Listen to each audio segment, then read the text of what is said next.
পর্যন্ত পরনির্ভরশীল। আমাদের অর্থনীতির একমাত্র কয়েকটি নির্ধারিত খাত রয়েছে। একটা হচ্ছে আভ্যন্তরীণ খাত, আর একটা হচ্ছে বিদেশে যারা আমাদের চাকরি করেন সেখান থেকে রেমিটেন্স আসে, সেই একটি খাত। আর আমাদের এক্সপোর্টে গার্মেন্টসের একটি খাত। আর অন্যান্য দিক থেকে সামান্য কিছু অর্জন হয়, আর কিছু দেশের মধ্যে থেকে আমরা আমরা আমরা আমরা সংগ্রহ করি এবং তার মধ্যে দিয়ে আমাদের বাজেট হয়।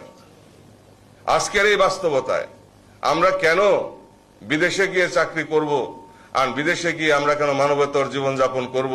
আমরা কেন দেশে শিল্প বিপ্লব ঘটাতে পারি নাই? আমরা কেন এই দেশের মাটিতে বসেই আমার স্বাবলম্বী হইতে পারি নাই? বিদেশে চাকরি করার বদলে বিদেশিরা কেন এসে আমাদের দেশে চাকরি করলো না? অর্থনৈতিকভাবে কেন আমরা মাথা তুলে দাঁড়াতে পারলাম না? আজকে কিন্তু সেটা আমাদের সামনে প্রশ্ন আসে।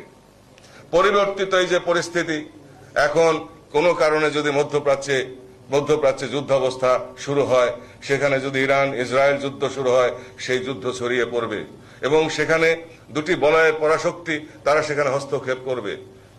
ঘোলাটে পরিস্থিতিতে আমাদের রেমিটেন্স বন্ধ হইতে পারে। তখন আমাদের অবস্থা কি হবে? তারপর এই বিপদ আস্তে আস্তে আফগানিস্তান হয়ে, পাকিস্তান হয়ে ভারতবর্ষের দিকে আসতে পারে।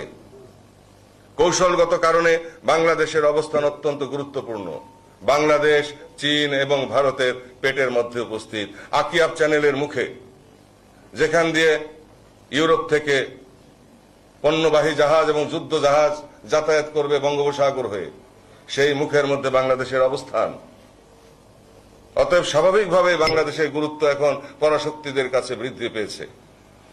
দুটি অক্ষ শক্তির কাছে এখন বাংলাদেশের গুরুত্ব অপরিসীম, কিন্তু বিপদও কিন্তু অপরিসীম। আমি কিন্তু পরিষ্কার ভাষায় বলি, আমাদেরকে